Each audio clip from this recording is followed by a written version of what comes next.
and whining. I'm your resident witch, Miranda. And I am your resident wino.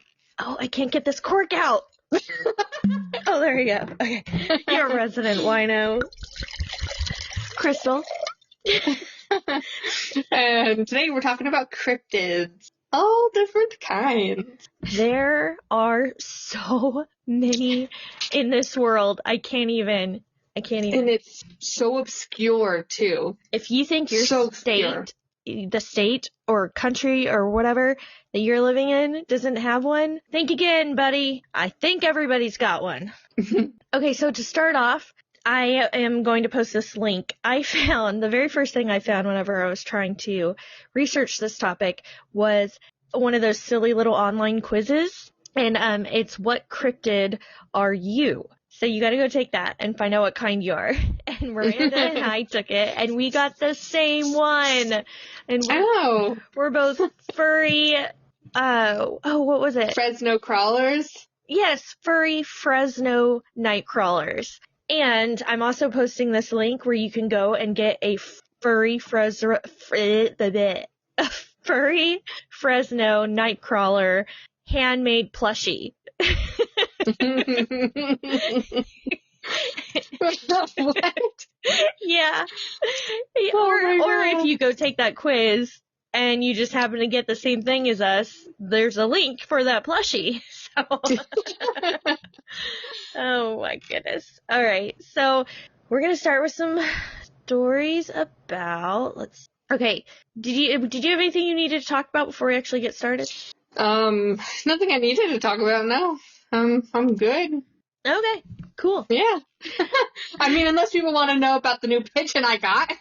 Oh yeah, you do have your new pigeon came in. A third one, yeah.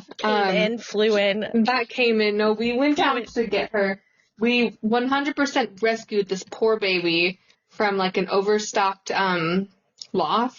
overcrowded loft, and she's I'm worried beautiful. about her. Yeah, she is so pretty. I am very worried about her, though, because I don't see her drinking, and she hasn't been eating much.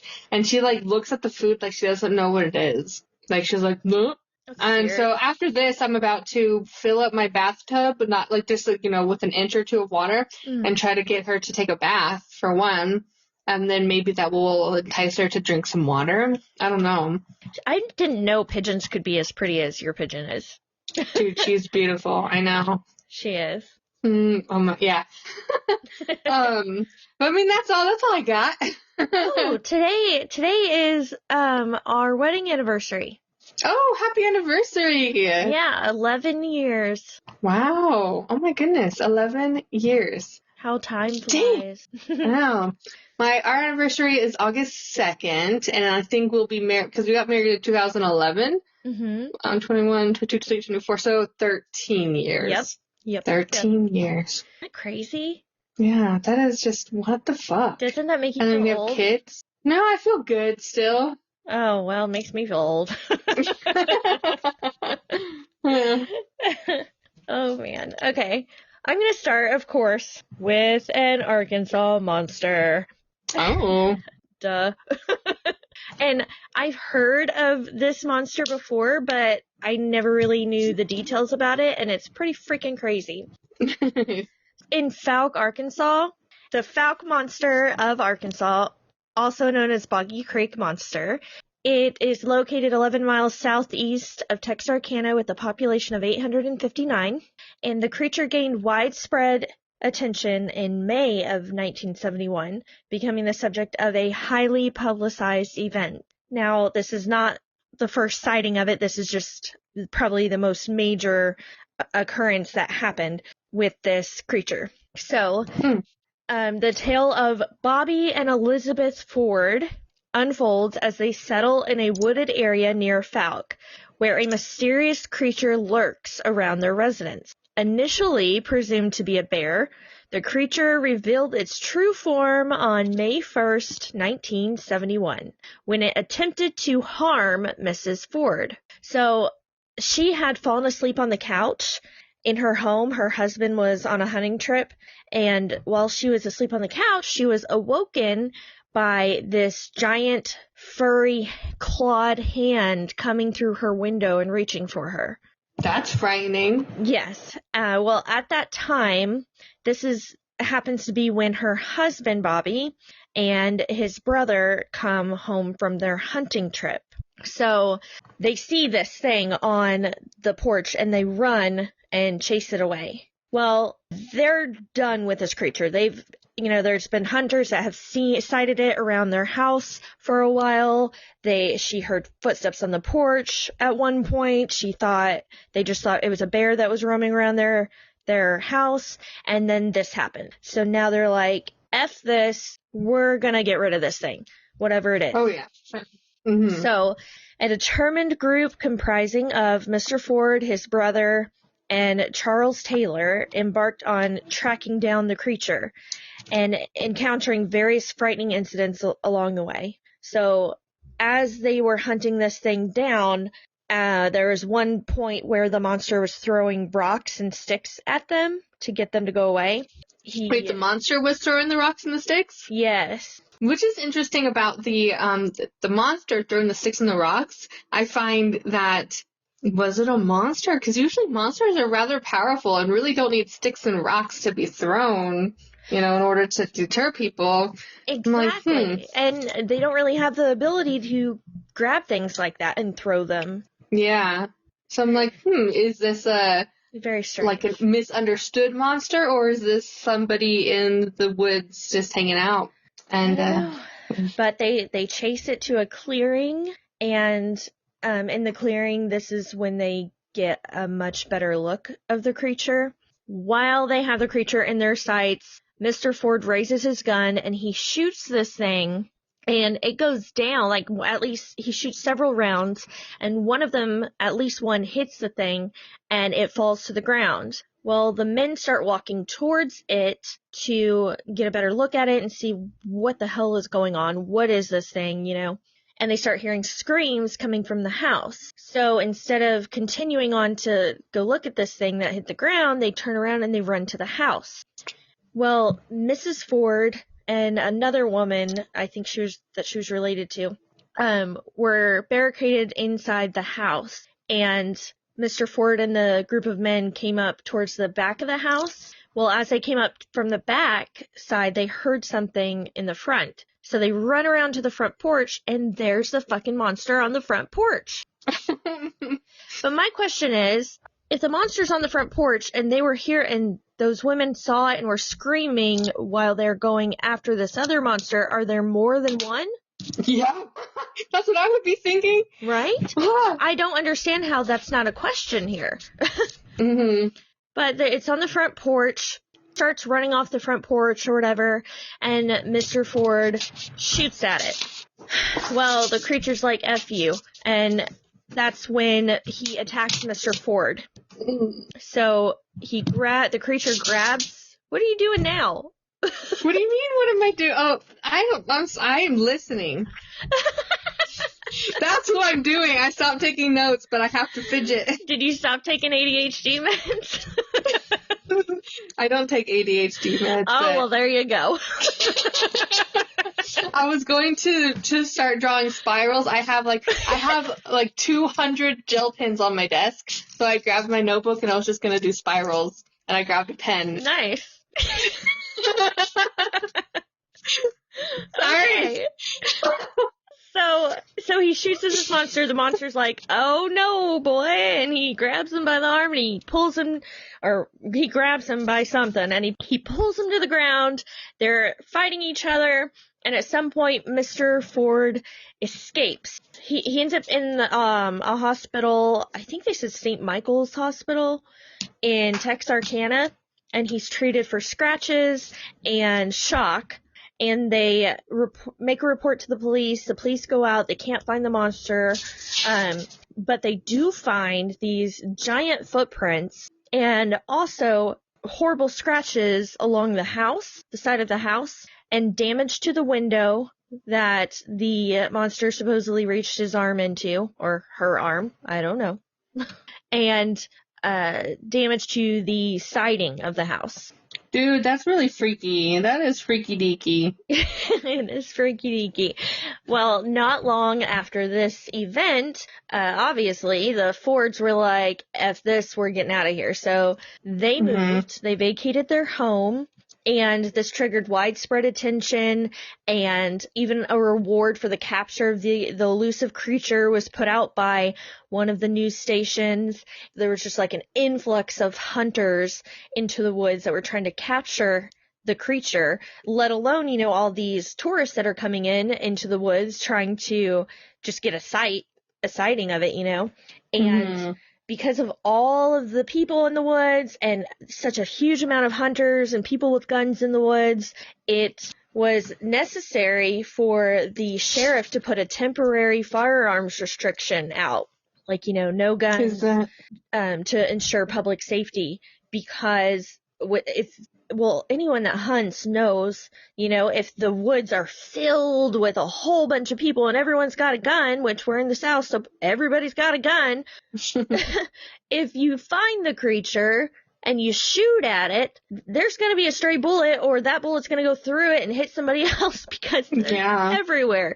Or you're going to think somebody is, you know, the creature and shoot them. So she was like, no more guns. You know, temporarily, with all these people here, we're going to cut down on the firearms. This kind of story makes me think of, like, you know, all of the supernatural TV shows like Supernatural or Vampire Diaries or True Blood or whatever, where, like, supernatural things are, like, known to certain people but have to be kept secret or yada yada. Things like this is just, like, some young supernatural juvenile creature couldn't control their abilities and kind of went off the railings, and there's been a cover-up by the leader of the boarding school that they're attending for supernatural kids. Oh my gosh, that's why there was more than one of them, because the other one was going to find them and be like, get your ass home.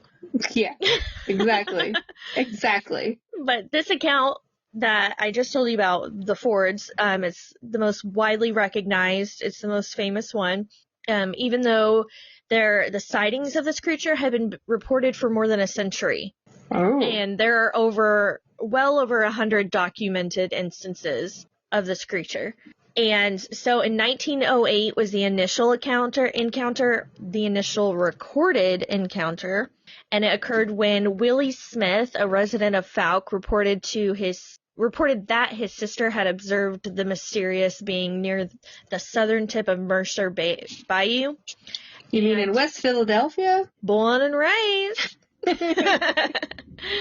In 1910, there's a documented report that emerged from an article published by the Daily Arkansas Gazette, which, y'all, if you go look at the Daily Arkansas Gazette and Texarkana papers and whatever, and you just search this monster up, there are a lot of articles. Of newspaper articles you can actually go check out. But anyways, so published in the Arkansas Gazette, indicating the presence of a peculiar creature roaming in the vicinity of Spring Lake Park in Texarkana, approximately 20 miles north of Fouke. So they're warning people about this strange, dangerous creature on the loose. In 1955, I'm telling you about a lot of these encounters, but I promise you, it's not even like an eighth, not even, I don't know, it's not even probably like a 16th of how many. Like scratching the surface of everything. Yeah, there's so many reports out there, it's insane. But these are just the ones that, like, I caught my eye real quick from this video I watched, and of course I'll post the link and put it on our Facebook page. But in 1955, a man encountered a big, hairy, ape-like being close to his residence on Boggy Creek. He fired his weapon at the creature 15 times, but was uncertain if any of his shots connected. But to me, it seems implausible that a person proficient with firearms, especially from the South, could miss so many shots.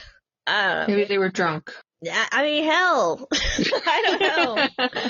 So that made me think, like, was it unscathed by the bullets, or does it possess some type of invulnerability? I think maybe tough leathery skin or something. I could see that. Or the guy was drunk. Or he was drunk. Because it is the South. Yeah. Oh, but it is the Bible Belt, so. I mean, does that mean there's more likely to be drunks or no? Hell, I don't know. Me neither. That's why I had to ask a clarifying question.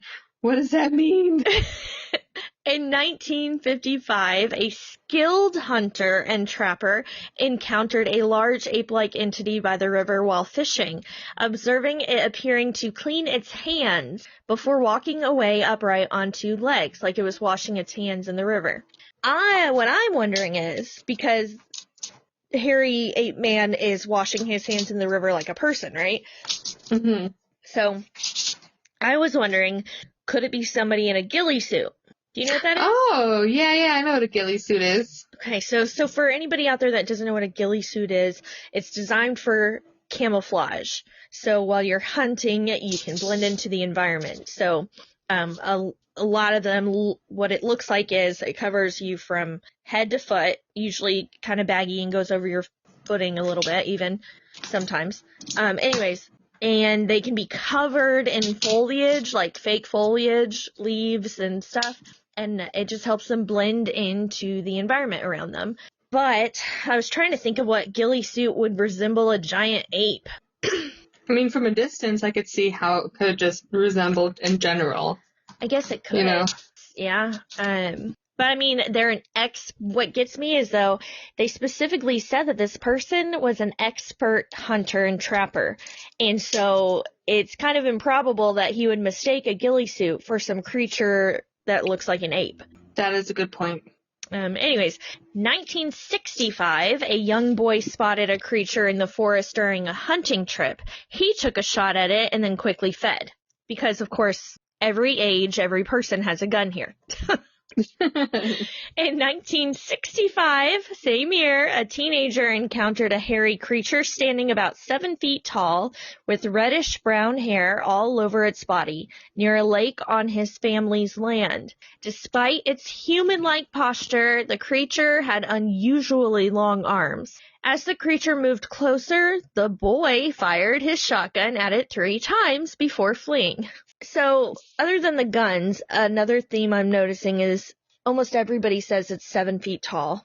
Mm-hmm. 7 feet tall, and a lot of them mention 7 foot frame, rats along its back. We don't talk about Boggy Creek Monster. So, in 1967, there was another teenager that had some type of encounter. It was him and his cousin.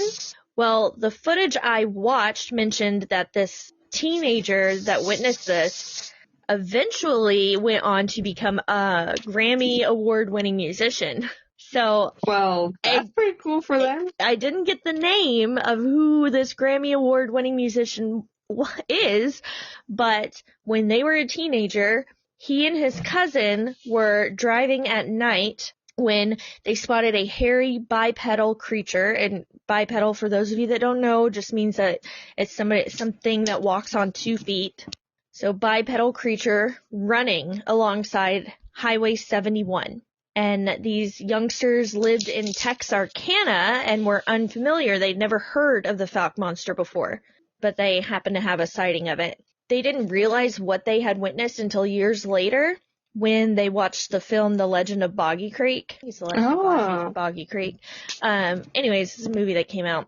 But in 1968, a lady witnessed a creature resembling an ape covered in hair and featuring a flat brown nose but with canine teeth. And this creature was eating pig slop from the hog pen, and then later she saw it again eating from a dog's bowl. In 1984, a hunter strolling through the Sulphur River Wildlife Management Area, they encountered a horse and 4 cows that were anxiously just running towards him. And so he's like, what the heck are these animals running away from? So he goes to check it out to see, where they're coming from and what they're running from.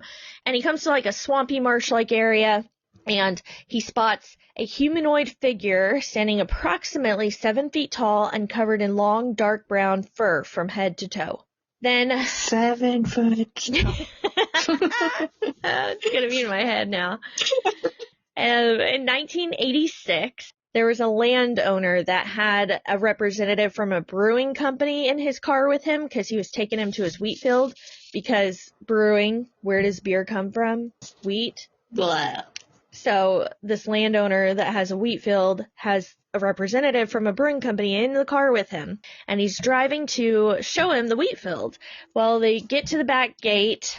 The landowner gets out of the car to open the gate, and at that time, both the men saw a tall, hairy being approaching them. And when the creature noticed the men, it stopped walking towards them, and it turned around and it headed towards Boggy Creek.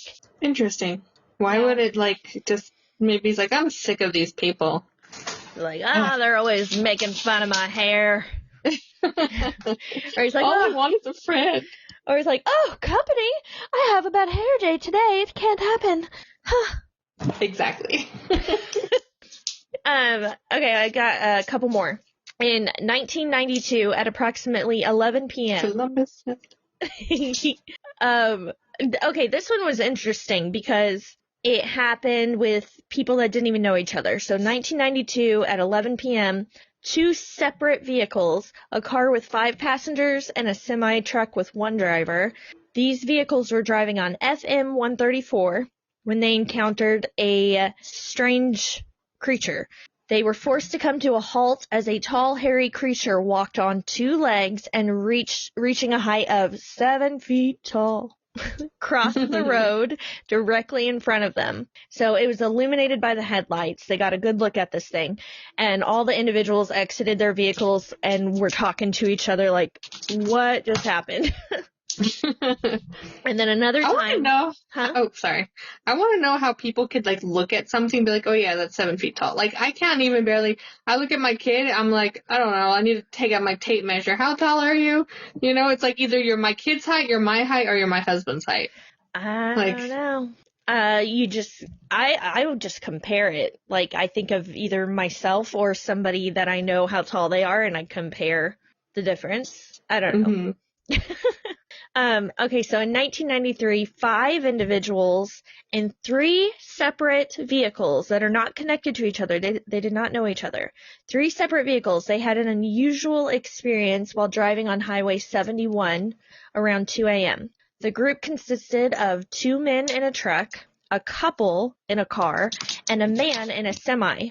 They halted their vehicles to observe a sizable, hairy, ape-like creature standing by the roadside. After gazing at the people briefly, the creature then swiftly departed, running on its 2 legs into the nearby woods. And then, just for some information, in 1971, there was a film titled The Legend of Boggy Creek, and it was directed by Charles B. Pierce. And this Charles B. Pierce director also went on later to make other hit movies like Sudden Impact featuring Clint Eastwood. So The Legend of Boggy Creek, it's a big deal. Like, it was a hit. It made bank. Makes you want to watch it.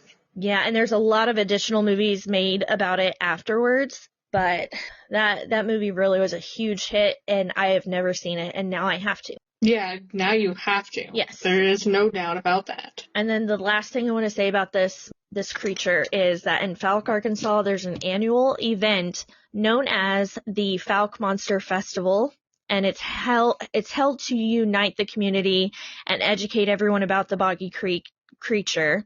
And the festival features guided bus tours, food, and presentations by renowned Bigfoot researchers. And all the proceeds from the event go towards supporting the Fouke School District. That's pretty cool. Yeah, had to put that in there. Mm-hmm. All right, then I'm going to... Hey, why don't we do this? Why don't I do a monster, you do a monster? I do a monster, you do a monster. Okay, that works. And then we stay awake better. Yes. Okay, you what's your first monster? Okay. My first monster comes to us all the way from Germany. It's a German folklore creature, and it's called the Wolpertinger. Wolpertinger. Yeah. The Wolpertinger. Okay. It comes from a forest in Bavaria, and it's definitely been confusing people in the Alps for almost 2 centuries. This creature is actually very, very, very popular in Bavaria, and all the local businesses and establishments and such have pictures and stuffies and taxidermy things of this creature, or paintings, whatever. I'll get there. I'll get there. Oh my gosh. So the most widespread description of this Wolpertinger is it has the head of a rabbit, the body of a squirrel, and deer antlers, and a pheasant's wings and legs. So it's pretty much like a Frankenstein creature. Yeah. And also legend says that this creature, its parents, whichever parents those may be, I don't know if it's the pheasant and the deer or what, but they inspired other creatures apparently to start mixing and creating other hybrids of their own. And there's a bunch of other stories for other German hybrid animal things. But this creature is actually rather shy, and it spends its time nibbling on plants and insects if it could find them, and whatever it can get its little paws on of like fruits and other berries and stuff. It's not dangerous to humans, which is great. However, it is said that if you are licked by it, you're going to start growing hair where it licked you. Oh, maybe the Boggy Creek Monster got licked all over by that thing. Maybe. If you decide that you want to try to capture this creature, though, and you make it feel threatened, of course you would make it feel threatened, because if you're trying to capture it, I mean, that's threatening, right? It's going to spray at you, kind of like a skunk. Except you can't get rid of the smell like you can a skunk. You can't use perfume. You can't use tomato paste, you can't use soap and water, nothing. The only way the smell goes away is when it wears off exactly 7 years later. 7 years? Yes. So you just gotta have a stinky ass for 7 years. That's probably what happened to your creature. They just keep on trying to capture one of these Wolpertingers and keep on getting sprayed and licked and can't be around people anymore. It is supposed to be really stinky. I'm in. There are a couple of ways they say that you can catch one of these if you really wanted to. And the first way is by entering the forest at midnight with a beautiful young single woman. Oh. And of course it has to be during a full moon.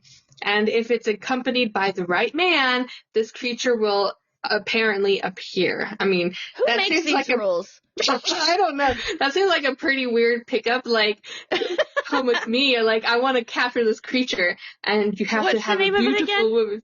Oh, Wolpertinger. Wolpertinger. He's like, I want to Wolpertinger your tinger. Let's go to the forest. Wait, yeah, forest? Exactly. Where is it again? Yeah, it's a forest. Okay. Yeah. Another way you can catch one is if you prop open a sack with a spade, like a shovel. So picture you have a sack, and it's kind of the entrance is being held open by a little shovel, and then you put a candlestick inside and hope you don't cause a forest fire. That's what I was thinking. The Wolpertinger will be attracted to the light, and then once he's inside the sack, you can take out the shovel and then trap him. Sounds like a leprechaun trap. I know.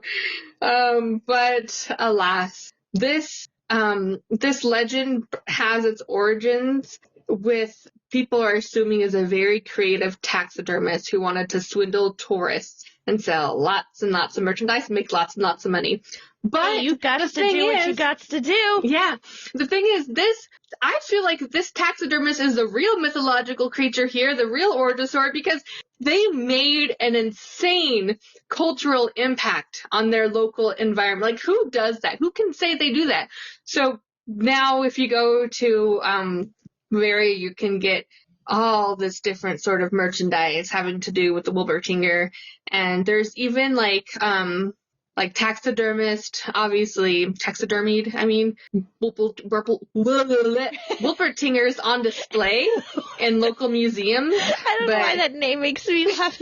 Yeah, so this sensation of this taxidermist idea, because he was Baroque, really just changed the culture. And who knows, the claim that his first taxidermied Wolpertinger was a real animal could be true. We don't know. I mean, those stories have to come from somewhere, right? Like, how do they know you're going to grow hair? if it licks you, right? Unless it happened.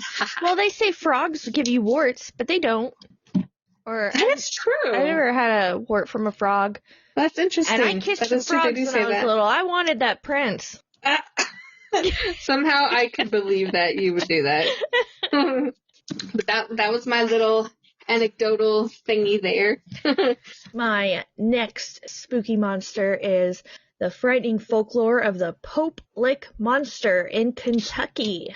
Pope Lick Monster? Yeah, we're all about licking things tonight. Apparently. Ooh. The Pope Lick Monster, also known as the Goat Man. I feel like I've heard this one before. Yeah. A mythical being, supposedly mythical, believed to be a combination of a man, a goat, and a sheep. According to legends, it resides below a railroad bridge spanning Pope Lick Creek in the Fisherville area of Louisville. This bridge, towering approximately 100 feet high and stretching 772 feet long, serves as a vital railway route into the city. Descriptions of the creature depict it as possessing a human-like physique, adorned with goat-like traits, including horns, hooves, and fur. I like how we also have combination animals here. Yeah, and they're all licky.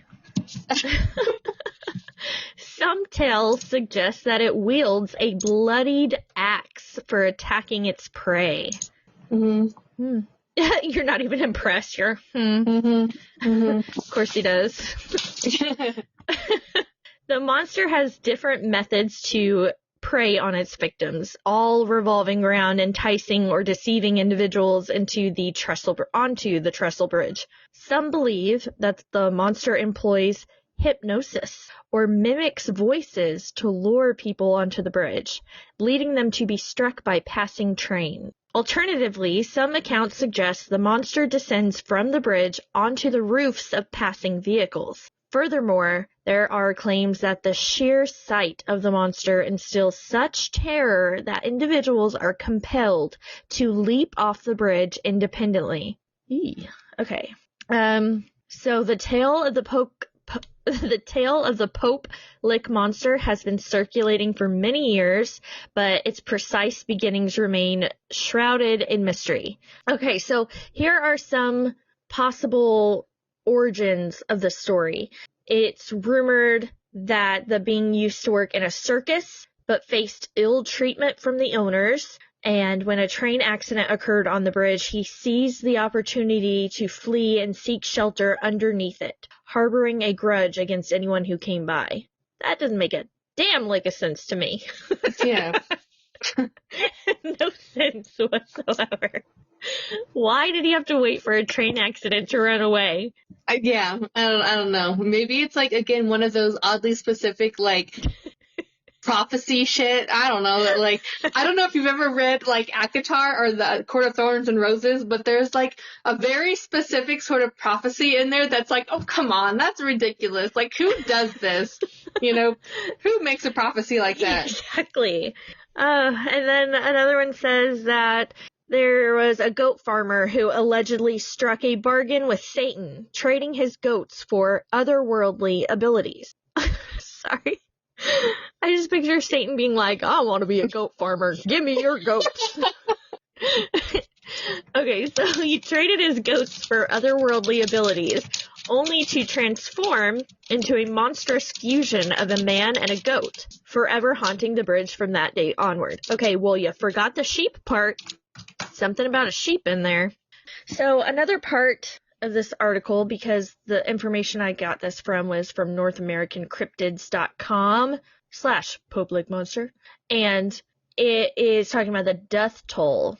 While estimating the exact number of fatalities attributed to the Pope Lick Monster remains challenging due to the possibility of accidental or unrelated suicides. Nevertheless, numerous incidents of casualties and harm have been recorded at the railway trestle, despite preventative measures like an 8-foot barrier and posted trespassing alerts. So some occurrences to note, which I don't know if these are true or more storytelling, but Supposedly, back in 1988, a young woman named Jacqueline Catherine Hayes, age 19, tragically lost her life in a train accident on a bridge where she was walking with her boyfriend.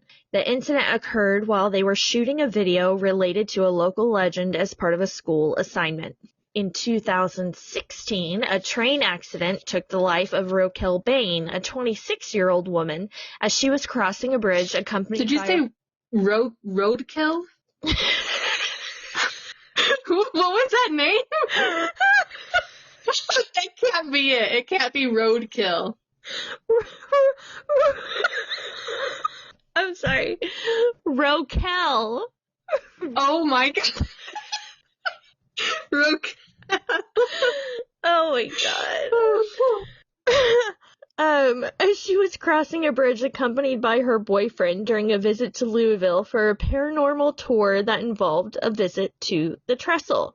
Oh my god, why are there so many train accidents? So there's no documented sightings or tangible evidence of this creature, but numerous individuals have shared supposed first-hand experiences and stories of encountering or sensing its existence, such as 1976, some adolescents asserted encountering a hairy being adorned with horns dashing beside the railway tracks close to the bridge. In 1981, a couple reported hearing an unusual sound beneath the bridge as they drove by it late at night. Okay, that could have been anything. That could have been a dying rabbit getting eaten by a coyote. That's just weird. Yeah. They're like, it's a weird sound. It must be haunted by this goat sheep man thing that licks you. Oh, it doesn't lick you, does it? It's just Pope lick. Okay. I'm mixing stuff up now. In 1994, a gentleman reported witnessing a sizable silhouette with luminous eyes perched atop the bridge as he engaged in fishing as the dude bro engaged in fishing activities. Okay. Anyways. So there's not much to the goat man or Pope-like monster that proves its existence, but it's still a creepy thing. It's fun. Yeah, it's fun. What is your next monster? My next monster is called... Gosh, I don't know. I want to do the next two because they're both kind of short and they're both from Japan. How many is that all you have left? I have the 2, 3, 4, but they're not as long as yours. Okay, I could do 2 at a time. Yeah, you could do 2 at a time because I only got 2 left. So you could do 2 and then I'll do 1 and you do 2 and I'll do 1. Okay, good. Okay, so this next creature has another interesting name that it's hard for me to pronounce. It's called the Jorōgumo, and it originates in Japan. Starting from about 1603, during the time when storytelling was a primary way of communication and, warning your children off of this or that, I really love this name because this name, Jorōgumo, comes from 2 different words. Juro, which means prostitute, and Gumo, which means spider. Okay. So the translation could be a whore spider or a prostitute spider, or later turned into entangling bride spider. It makes me think of how they call the women that marry men for their money and then kill them off, black widows. Yeah, exactly. Yeah. So it's not quite like that, but a little bit like that actually. You'll see. They're giving spiders a bad name. This creature likes to live anywhere, honestly. Cities, towns, rural areas, forests, caves, pretty much anywhere where they can be near their victims. And you know what their victims are? Rich men. Young rich men. Oh, for real? Yeah. Oh my gosh, so it is a black widow. Yeah. So the spider, when it's in its spider form, it resembles a golden orb weaver, and those things are freaky deaky. I don't like those spiders. They look super scary to me. They're beautiful. I guess, and objectively speaking, but I am not a bug person at all. So no way. Well, I hated spiders until I really started researching them and joined a group on Facebook, and now I totally respect and love them. Well, if there's any spiders in my house, I'll just call you and be like, take it or I kill it. And I'm like, leave it there. It's its home. Especially if it's a golden orb reaver, that's yes. out. Yes. Anyway, so these creatures, they live alone, both when it's in its spider form and when it's in its, like, yokai form. But once it reaches about 400 years of age, it starts to eat other things instead of insects. And those other things are, like I said, young men. And they're very, very powerful deceivers and shapeshifters, of course, and they usually appear of beautiful young women, and they're able to lure their intended prey because, you know, we've got shallow people in the world, and men will be like, you're giving me attention, that beautiful badooga-dooga woman. Because, boobs. Their webs are obviously powerful enough to hold the men down so they can't escape, and they have a venom as well that will slowly weaken the men day by day because the spider creature takes pleasure in their slow torment, and they like to see it go on as long as possible. It also is said that they enlist the help of normal everyday spiders, maybe to do some spying or carrying the gentlemen on their backs and putting them in the webs themselves. I don't know. But one specifically are apparently fire spiders, which will burn down the houses of any meddlers who might be coming close to uncovering her secret. Dadgum, you got some arsonist spiders. Yeah. So yeah, I was like, this is a really interesting one. So, like, this one for sure, this urban legend or this myth, I guess, clearly comes from men being like, I was bamboozled by this woman, and of course it wasn't a real woman. It had to have been a creature, you know? It had to have been some myth and supernatural. She had me in her web. Exactly. You're lucky I escaped with my life. Exactly. This other one is called, this next creature is also from Japan. It is called gashadokuro. You're so good at that. Gashadokuro. Better than what I would guess. The name roughly translates to a rattling skull. So this creature is usually found near battlegrounds or mass graves, and it really doesn't need to eat anything, but it thoroughly enjoys eating humans anyway. See, this creature is a giant skeleton. Not just like a normal human skeleton. It's a giant skeleton that roams around in the deep of night, and it rattles its skull, making a rattling sound. Though, even though it rattles, it can sneak up on you and grab you and crush you and bite your head off. So these creatures were created when like a large number of people died in a single area. So for example, like during a war, or if like a small village had a famine and a bunch of people died all at once. So these souls that died in this way, they're unable to pass on because they didn't receive proper funeral rites. So because of this, their souls are reborn as ghosts, and they long for the things that they once had but they can no longer have. And these spirits are definitely specifically created by people who died with anger or pain in the heart. So like if you died in a war or famine. So as their bodies decay in the ground or wherever they may have fallen, their spirits become super, super angry and envious of the people living around them. So all this anger and pain gets bubbled up and builds into a supernatural and deadly force. And then the remains, you know, the skeletons of the dozens, if not hundreds of people, they come together to create a giant skeleton. So, like a human Lego skeleton. Yeah. And see, this giant skeleton, it actually cannot be killed at all, but it will die eventually. So they will stay alive until their pool of anger and malice and sadness has been completely consumed by the creature. And then so once anger is gone, the creatures are no longer, and they just kind of crumble into a pile of bones. The earliest record of this creature goes back to thousands of years ago. Wait, no, not thousands. Goes back over 1,000 years ago. And there was a bloody rebellion against the central government by a samurai whose name was Terra no Masakado. I don't know. His daughter was a famous sorceress, and when Masako was killed for the revolt that he led. His daughter was so upset and heartbroken, but she continued to fulfill his cause, like to go with the cause. So she summoned her black magic and created a great skeleton from the bodies of the dead soldiers so they could attack that city of Kyoto. So they were created by a very sad and vengeful daughter, which, I mean, love, could respect that. Yeah, so, and that kind of goes into, like, a story I told last week about, how they would want to, what was it, the hopping vampire? Yeah. Yeah, but that was China. But anyway, how they would want to bring the remains back home so they can have the proper funeral rites so their souls don't go, whatever, wandering and become angry and everything.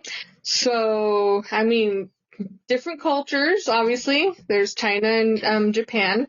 Have very similar beliefs and ideals as far as what they should be doing after death. So I was like, it's kind of a neat little tie-in there, I'd say.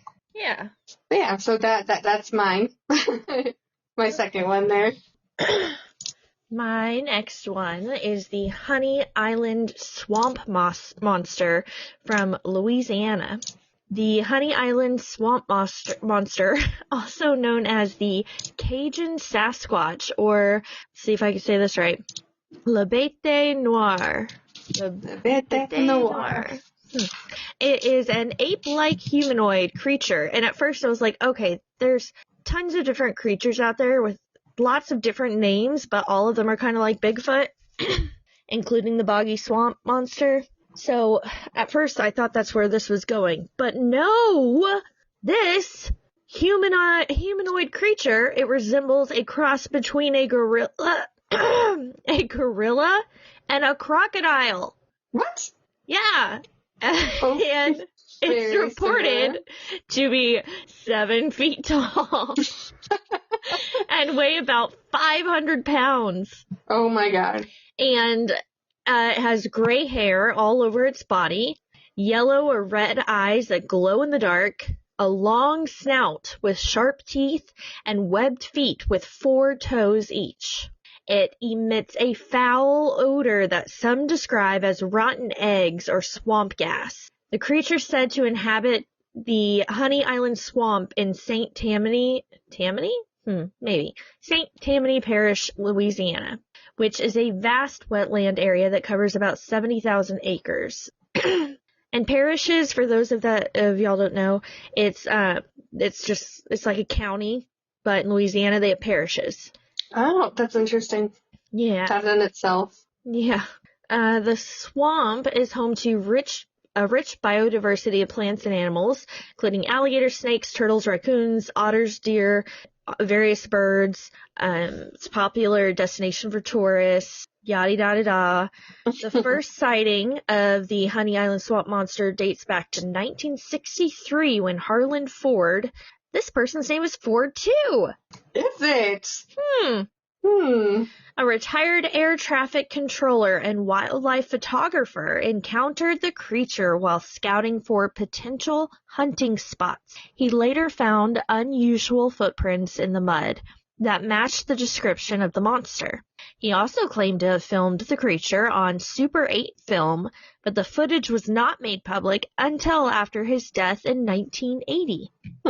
In 1974, Ford and his friend Billy Mills discovered the body of a wild boar that had been killed by something with enormous strength. The boar's throat had been slashed, and its spine had been broken. Y'all, boars are not things to fuck with. I know, and I feel like they're super freaking sturdy. Like, how could the spine? That's wild. Yeah.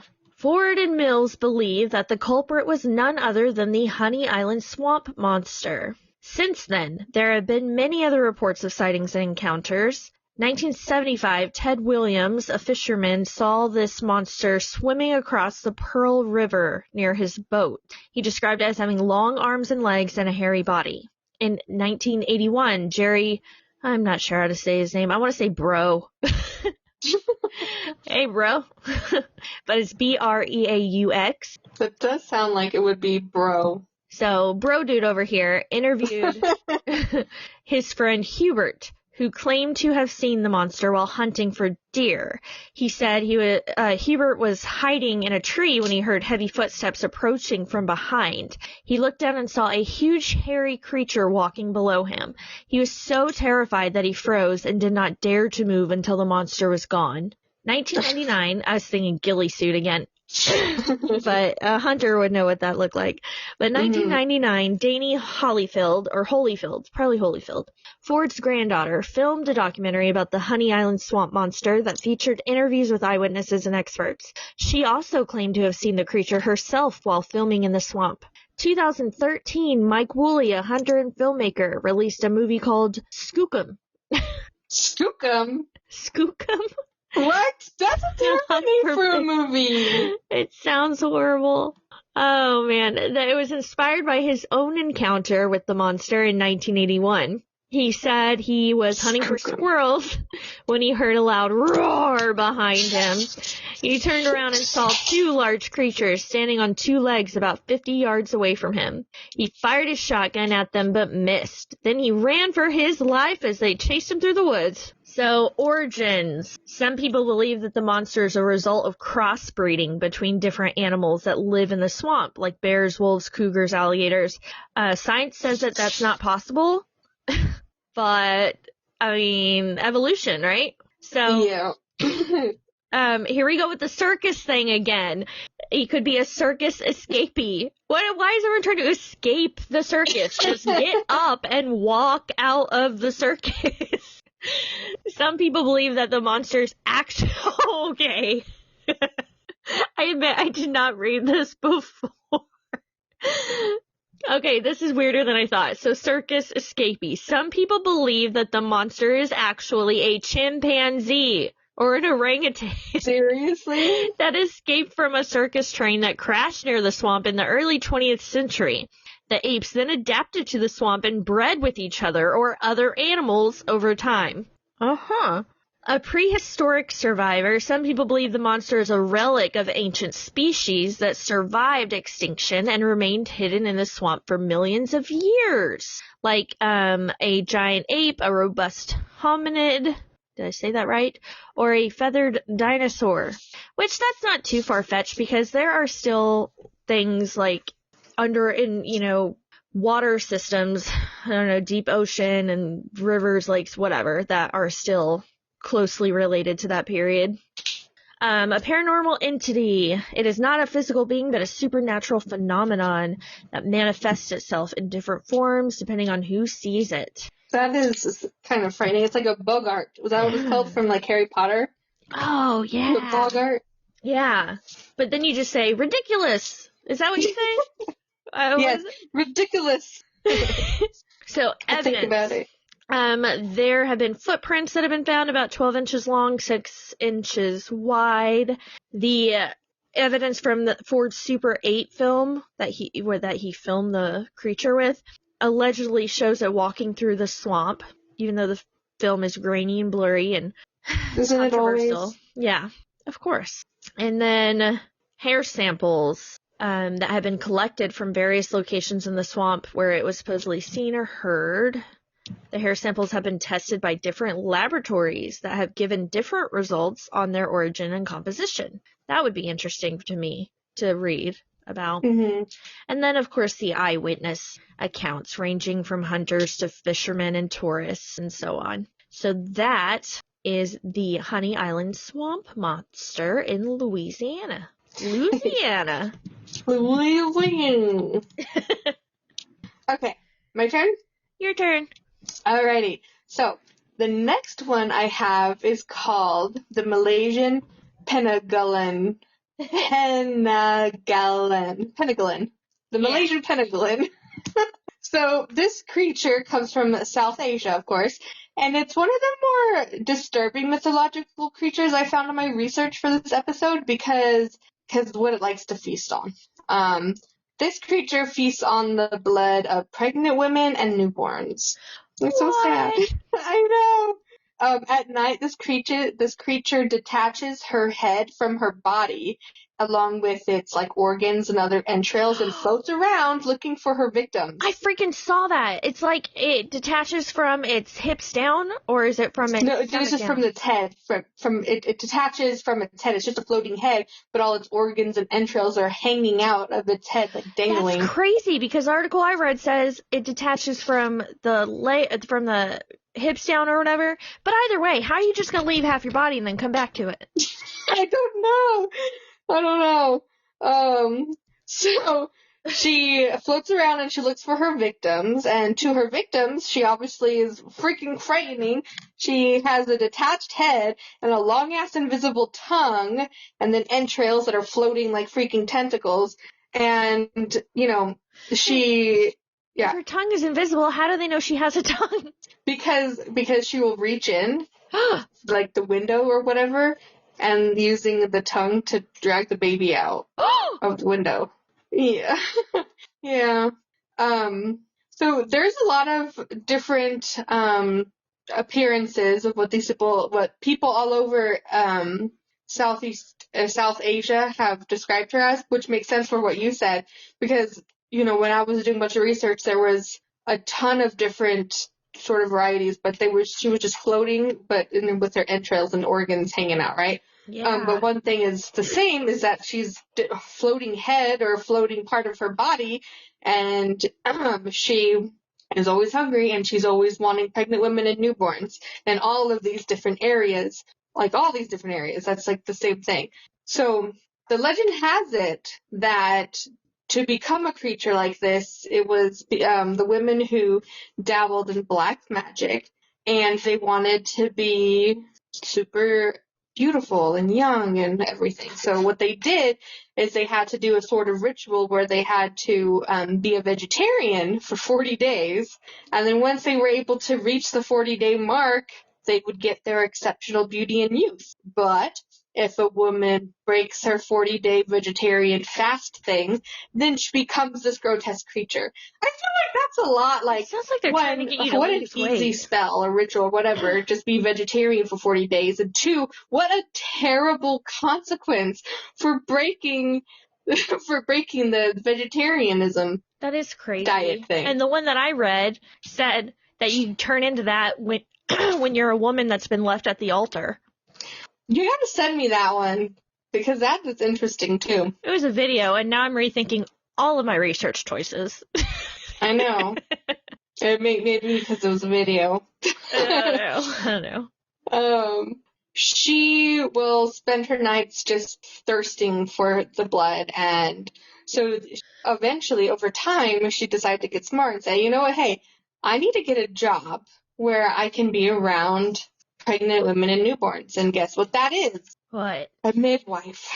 So by day she spends her day hours as a midwife, and she's taking care of her victims and making sure they're nice and plump and healthy and cuddling them. And then at night she will haunt them and hunt them down, and then float inside their home using her invisible tongue to snatch up the babies through the window. Apparently, she might also use her intestines to reach up through the floorboard. So parents who are afraid of this creature will, one, I guess, not hire a midwife.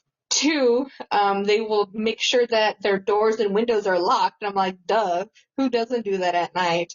But also make sure all the seams are covered throughout their home. So like the seams of the floorboards, like, cause this was way back, you know, in a time where it was just like a single floorboard type of deal. Yeah.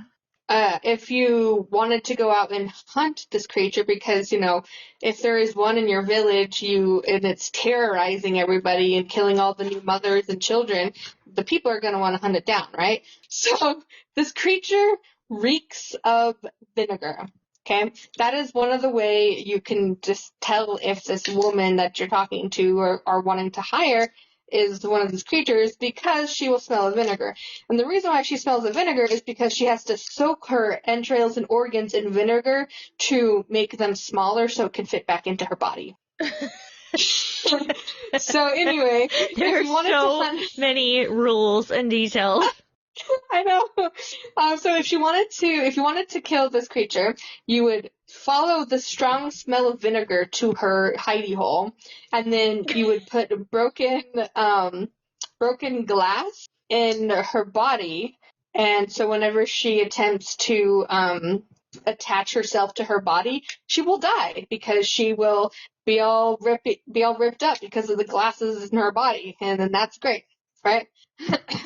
So, And see, mine said just sprinkle salt on the bottom of her body. maybe there's like a different creature that's similar. That is so Maybe. silly. Like maybe, yeah, a different pregnant woman, baby drinking blood person, whatever monster. Or it's like the telephone game. Oh yeah, or it is like the telephone game. And I feel like the origin of these kind of things could be like there was a time where pregnant women and babies were dying because, of certain like hygienic conditions or other diseases that were in the local area. So they had to, instead of being like, oh my gosh, germs, those things don't exist. It has got to be this crazy. It's witchcraft. That's what it is. It's not infection. It's witchcraft. Blame it on the midwives. Exactly. You blame it on the midwife. What country did you say this was? South Asia. Okay. Yeah. So my last one is called the Fresno Nightcrawler, and there are 2 videos that I have for this one. The links are in the notes that I shared with you. Yeah, and it's at the way bottom.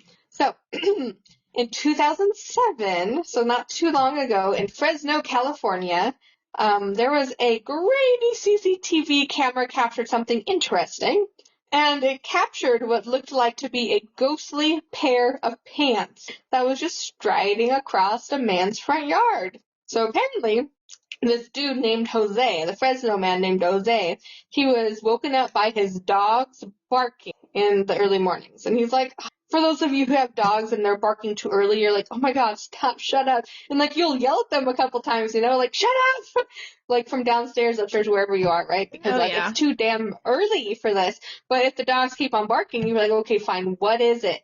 So anyway, when he's like, okay, what is it? He looked at his camera system and he saw this pair of pants just walking through his through his yard. So he was obviously very startled. It does look like a pair of pants. Yeah, it does.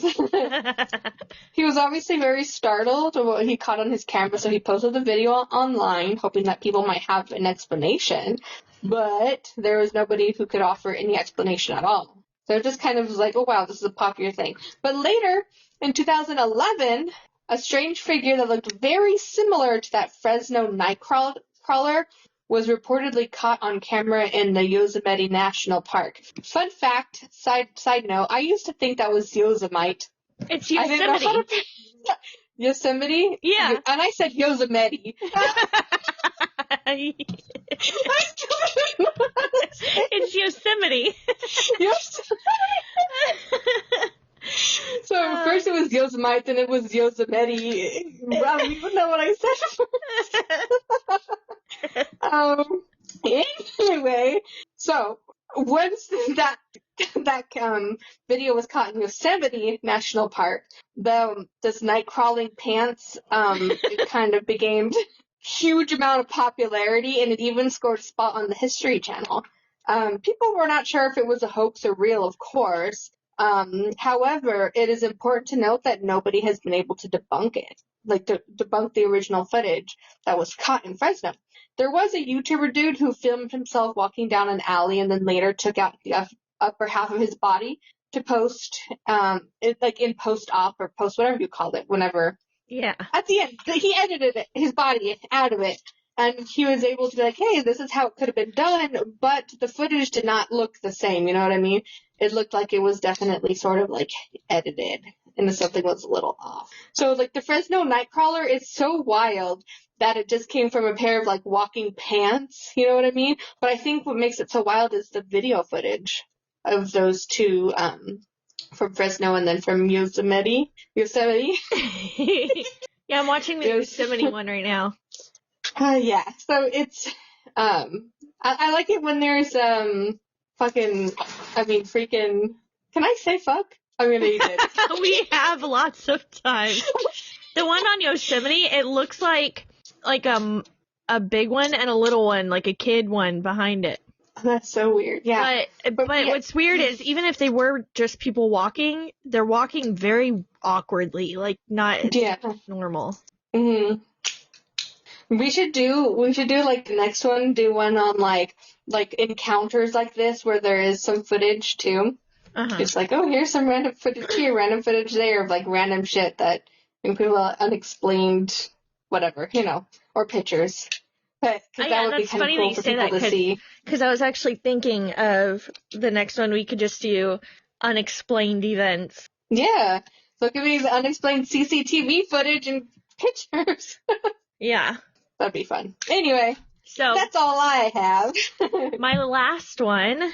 Ugh, dog, you are killing me. What are you doing? Farts? How did you get your dog farting? No. Both of them are sitting under my legs, and the little one somehow got wrapped up in my microphone cord, and he just keeps pulling on me. And then the big one just keeps licking my leg nonstop. Okay. Mom, I love you. Yeah. Mom, I love you. Pay attention to me. Give me another treat. I want more treats. Is what they're thinking. Spoiled. Mm-hmm. So this one is the Enfield Monster, like Enfield. And it stands out as a truly peculiar and enigmatic creature that has been documented in the realm of cryptozoology, which explores unidentified animals. This entity, described as having 3 legs, a gray complexion, and red eyes, reportedly assaulted multiple individuals in Enfield, Illinois, during April 1973. Despite triggering intense media coverage and prompting a pursuit by intrigued residents wielding weapons, the creature's background and characteristics continue to elude explanation till present times. The Enfield Monster was first sighted on the night of April 25th, 1973, during a moment when a 10-year-old boy named Greg Garrett was enjoying himself in the backyard. He reported that the creature with 3 clawed feet accidentally stepped on his feet, resulting in the destruction of his tennis shoes. In a state of shock, he rushed indoors in tears. Upon returning home shortly after, Henry McDaniel discovered his children in a state of fear due to an unidentified entity attempting to gain entry through both the door and a window-based air conditioning unit. Upon hearing a scratching noise at the front entrance, McDaniel cautiously opened the door, anticipating to encounter a wandering animal. To his surprise, what he saw was rather unsettling. A small being standing at 4.5 feet tall, possessing a grayish, slimy complexion, 2 stubby arms, and immense pink eyes resembling flashlights. No, that's just one of my coworkers. What? I'm just kidding. Do they listen to this? Probably not. Now all of your coworkers that do listen are going to be thinking, is that me? It's got to be one of the short ones, right? Reacting swiftly, McDaniel shut the door abruptly, then armed himself with a flashlight and a .22 pistol. Upon reopening the door, he discharged 4 rounds at the entity, managing to strike it once. That is so sad. What if this is a really sweet alien that needs a friend? It's a world, we strike first, ask questions later. Man. Unfortunately. Yeah. It's because our world is run by men, and that's their, that's their go-to reaction. Who run the world? Girls! I wish. Emitting a wild cat-like hiss, the creature swiftly dashed towards a nearby railroad embankment, leaping 50 feet in just 3 bounds. Oh, no, that is a little bit freaky. He's still That's too sad. fast. After contacting the authorities, McDaniel's call led to the police arriving at the location where they discovered footprints resembling those of a dog with 6 toe pads in the soft ground close to the residence. McDaniel's coherent and clear account of the events was noted by the police. Subsequently, McDaniel shared with the media that in the event of their discovery, it would not be just one being, and they will not originate from Earth. So, on May 6th, McDaniel reported encountering the strange being once more at 3 a.m. near his residence on the railroad tracks. He refrained from shooting at it at this time, noting its lack of urgency. Subsequently, Rick Rainbow, a local radio station's news director, spearheaded a search party that scouted the vicinity and identified an ape-like figure within an abandoned structure adjacent to McDaniel's home. And allegedly, they captured the entity's noises on tape and discharged a firearm in its direction before it swiftly departed. Lauren Coleman, a cryptozoologist, looked into the incident and the audio recording. Initially, he talked to individuals who said that they either saw or heard the entity nearby. Some opinions floated around that it could be a feral ape or a kangaroo that had gotten loose. On a different note, that's frightening too. Yeah. On a different note, there were theories suggesting it might be an extraterrestrial, a supernatural being, or a genetic anomaly. The Enfield Monster incident gained widespread fame, drawing individuals to Enfield who were intrigued by the mysterious creature. Visitors ranged from inquisitive scientists and journalists to thrill-seekers and armed hunters. Local officials advised against shooting at any sightings in the forest, cautioning that it could be a domestic animal. Over time, sightings of the creature subsided, with no concrete proof of its existence ever emerging. And so that's my last story, but I just want to end on this note. So we are making fun of all of these, supposed creatures that are out there and laughing about it and sometimes really believing some of them, like the the Boggy Creek Monster. But if you think back, there are some creatures that without a doubt do exist, that back in the day people were like, no way in hell does something like that exist. You're crazy if you think you saw that. And I've got 7 creatures on here, and I'm putting to this. And if you go to this link, it'll describe each creature and also what people were thinking about each creature. But I'm just going to tell you a little bit about them. So, 7 creatures. Number 1, the Komodo dragon. People did not believe that existed. And we know it does. Mm-hmm. Number 2. That's a good point there. Yeah. Number 2. So these were all cryptids in the past. Mm-hmm. Number 2, the platypus. They were like, there's no way there's a creature with lots of different animal parts like that. That one is so weird too, because not only does it it's a mammal that lays eggs, that has it's like a beaver duck hybrid. When it's nursed, it just oozes milk. You know what I mean? Really? There's no breast for the baby. It just oozes milk from its skin, I didn't know so that. Bizarre. That is weird. And then I'm not sure if I'm saying this right. If it's okapi, okapi. Oh, Okapi?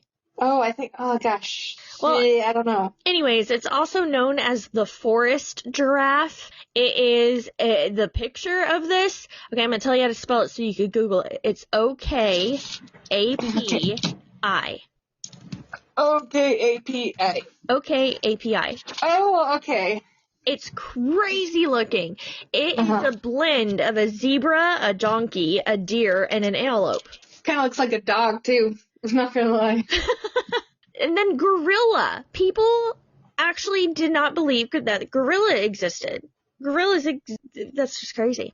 That is crazy. Number 5, the giant squid. And we just recently found that out, too. Stories of the Kraken. Dude, we have an entire unit that we teach on the ocean. It's huge. Excuse me. And one of the books that we read, one of the nonfiction books that we read, is about the giant squid and how it was discovered and how they are still researching it and all about it. And it is so interesting. And yes, the giant squid could actually take down small ships. If it was really determined. Well, but the thing is, they live so deep down in the water.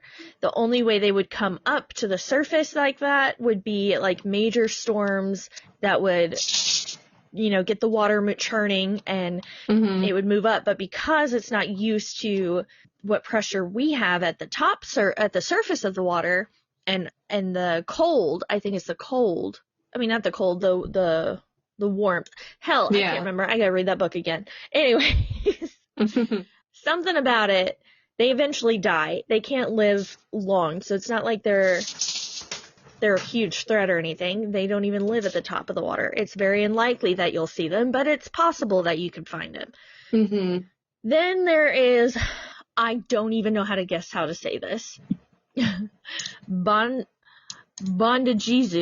Spell it? It's BONDEGEZOU.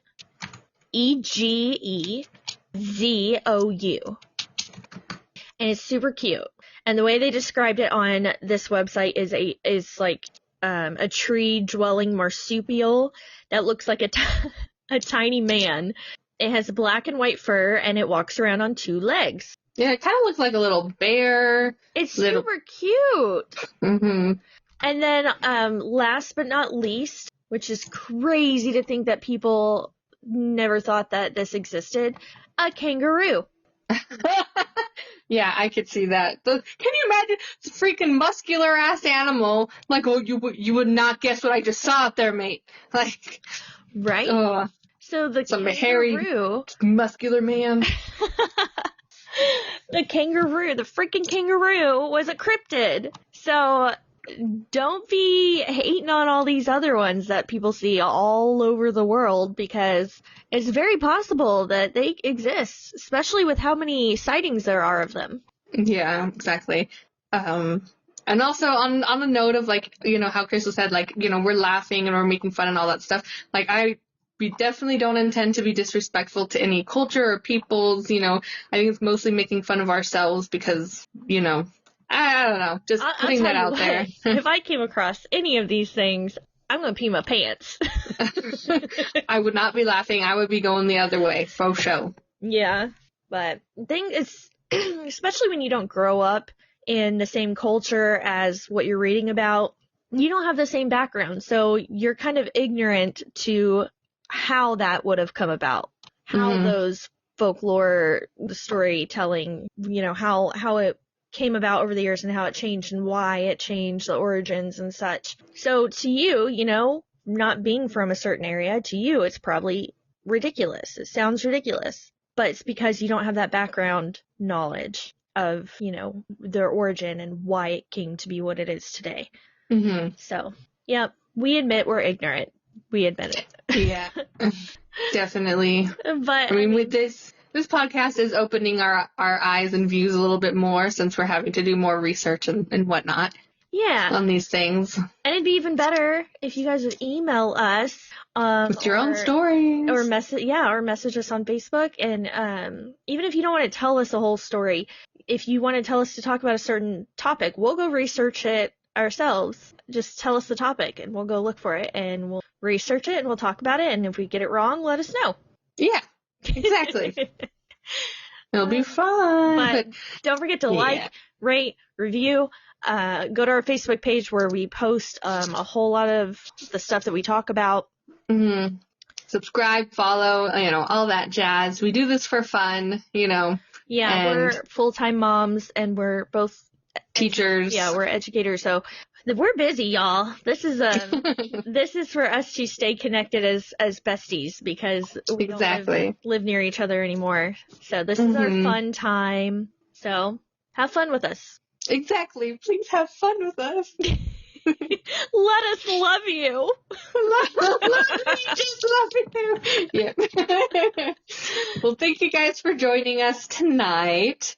If you wanted to know about that email address, even if you don't, I'm going to say it again. Email us at witchinandwinin@gmail.com. That's WITCHANANDWINEN@gmail.com.